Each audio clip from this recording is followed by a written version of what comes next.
যদি ইন্টারভিউতে প্রশ্ন আসে যে এই তোমাকে একটা ডেটাবেস দেওয়া হলো যেখানে স্টুডেন্টদের বিভিন্ন সাবজেক্টের নাম্বারগুলো তোমাকেই বসাতে হবে র্যান্ডমলি এবং তাদের যোগফলটা 1 মিনিটের মধ্যে করতে হবে। তখন তুমি কি করবে?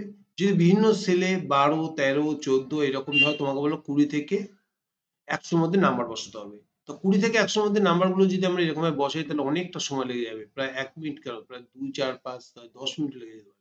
সহজ উপায়টা কি আছে না? সহজ উপায় এখানে আসবে সেলটাকে সিলেক্ট করবে, is equal to rand between rand between লিখে এখানে তোমার 20 থেকে 100 র মধ্যে 20, 100 লিখে ব্র্যাকেট দিয়ে তোমাকে এন্টার দিতে হবে।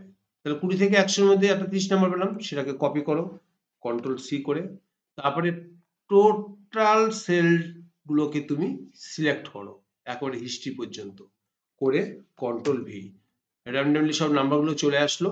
এবার তোমাকে টোটাল করতে হবে। তা টোটাল এখানে যাবে যেভাবে করে ইজ ইকুয়াল টু দিয়ে সাম ব্র্যাকেট দিয়ে তোমাকে এই সেল থেকে এই সেল পর্যন্ত সিলেক্ট করে ব্র্যাকেট করে এন্টার দিতে হবে এবং এখানে এসে তোমাকে ডবল ক্লিক করলে টোটালটা সব কটা স্টুডেন্টের এখানে ডিসপ্লে করবে।